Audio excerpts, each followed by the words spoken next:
ચૈતરભાઈને જાણ કર્યા વગર ત્યાં આમંત્રિત કરવામાં આવે છે। આજે વિપક્ષ તરીકે ચૈતરભાઈ અવાજ ઉઠાવે છે। સત્તાધારી પક્ષ મનમાની કરીને ઘણી બધી એવી યોજનાઓ છે પ્રજાના હિત માટે છે, એવી યોજનાઓ એમના ખિસ્સામાં જાય એના માટે બહારથી આવેલા લોકોને જયારે કમિટીના સભ્યો બનાવે છે ત્યારે ધારાસભ્યશ્રી એનો વિરોધ કરે છે। ત્યારે ધારાસભ્યશ્રીને એવું કહેવામાં આવે છે કે અમારી સરકાર છે, તમારી થાય કે તોડી લેજો।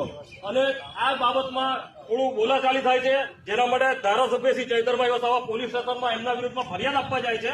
ત્યારે આ ભ્રષ્ટ ભાજપના ઇશારે કામ કરતી નર્મદા જિલ્લા પોલીસ એમની ફરિયાદ લેવાને બદલે એમને જ આરોપી બનાવીને એફઆઈઆર થતી નથી ત્યાર પહેલા પણ એમને આરોપીની જેમ ઘસડીને ગાડીમાં લઈ જવામાં આવે છે। આજે ધારાસભ્યને એરેસ્ટ કરવા માટે રાજ્યપાલશ્રીનો હુકમ જોઈએ, રાજ્યપાલશ્રીનો આદેશ જોઈએ, તેમ છતાં પણ ભાજપના ઇશારે કામ કરતી આ નર્મદા જિલ્લા પોલીસ એ ખરેખર ભાજપની જ પોલીસ છે। એમાં એવું કહીએ તો પણ એમાં કોઈ શંકા નથી। એટલા માટે મેં ગઈકાલે એ લોકોને ભાજપના ખેસ પહેરાવ્યા અને એવું કીધું કે તમે હવે ભાજપના ખેસ પહેરી લો।